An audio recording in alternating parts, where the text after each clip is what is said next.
Та бүхэндээ энэ өдрийн мэндийг хүргэе.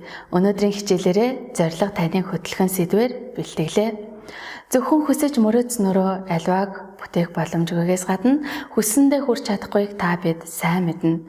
Хоосон мөрөөдөл дотроо хөвөрхөн зоригдоо хүрэх боломжийг улам бүр багасгадаг. Зохиолч Вашингтон Ирвинг агуу их ухаантнууд өмнөө зориг тавьдаг, бусд нь хүслээ дагдаг хэмээн хэлсэн байдаг.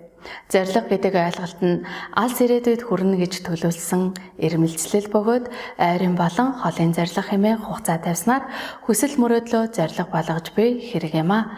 Хүн бүрт хувийн, ажлын, амьдралын зорилгод байдаг ч хамгийн гол нь тухайн зоригтой нь смарт байх нь чухал юм.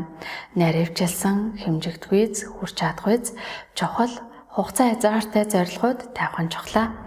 Зорилгоо илүү томоор харж үйл явц процессыг төсөөлөн бодох нь зорилготой хүрэх зөв алхмыг хийхэд туслахын хамт аливаа асуудлыг шийдэх эрч хүчийг өгдөг. Агуу их эзэн Чингис хаан холын зориг үгүй аваас ойрын зовлон оршно хэмээн сургасан байдаг.